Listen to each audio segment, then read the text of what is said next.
Rocky at 100.5. Harley rocks here. Mornings with Harley with Michael Vampire from Vampires Everywhere. What's up, dude? Hey, how are you doing? Doing fantastic. Now, you guys are playing in Florida and Orlando. How does it feel to be back? It feels really good to be back in Florida. I mean, I lived here a majority of my life, so I know a lot about it, and it kind of feels like a second home. That's awesome. And being the week that it is, are we doing kind of a pre-Warped Tour party? I'm kind of saying that. I mean, Warped Tour is around the corner, so, I'm kind of alumni of that festival, so I thought it'd be really cool to kind of throw it in there. And if people want to get stoked before the weekend, we're definitely the show to come to. Absolutely. Yeah, because I remember way back 2012, I remember I was at that Warped Tour in Houston, and I just remember walking around seeing this dude kind of looking like Marilyn Manson. I was like, fast forward to now, I'm like, oh my gosh, that was you.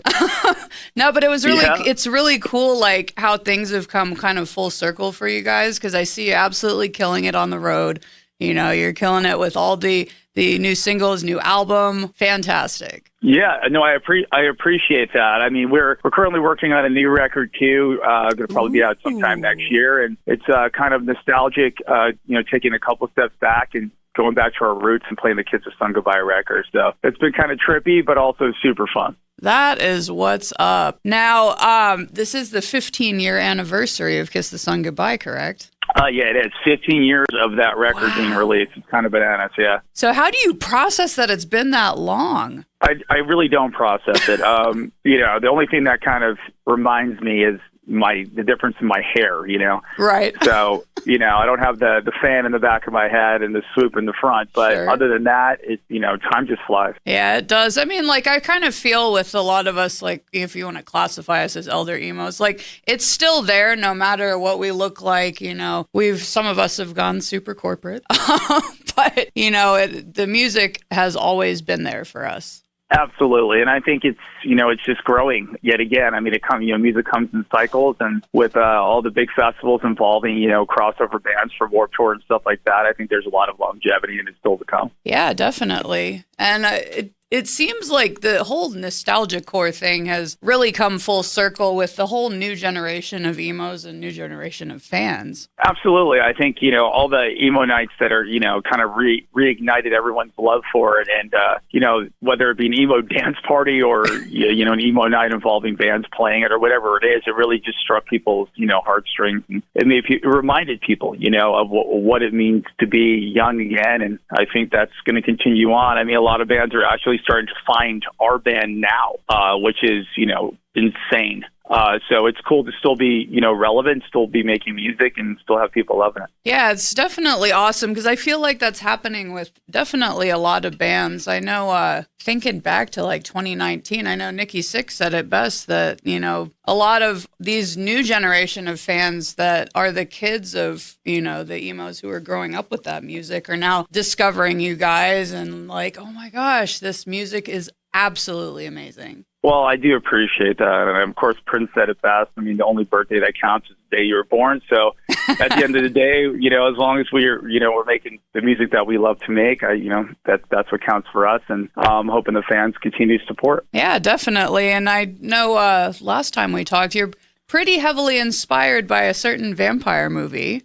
Yes, The Lost Boys. And it's cool because we had to fight through that early on, from 2009 to almost, 2015 for people actually deciding that we were, a throw off from Twilight. It was a very hard thing to kind of, tunnel your way through. Right. But I mean, people are starting to discover it. And after we covered Cry Little Sister, I think people started being like, oh, I get it. Yeah, no, and that was awesome because I know you had said that you actually didn't initially want to cover it, but the fans were asking for it. So you ended up doing that, and that was charted up to number 35 on Billboard? Yeah, something like that. Something crazy on Billboard Top 200, I know. And the reason I want to cover it is I didn't want to butcher it.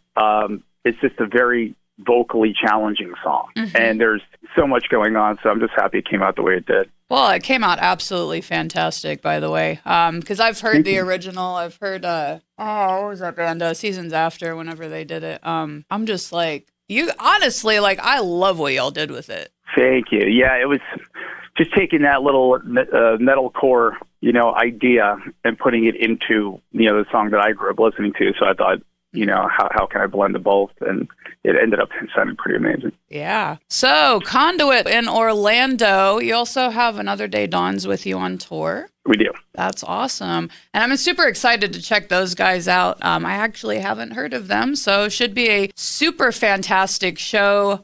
Tickets are still available. You can go over to, I presume, y'all's website, right? Yeah, so you can find tickets through all of the links in our bios on Instagram. You can go to the venue website, or you can buy the day of the show.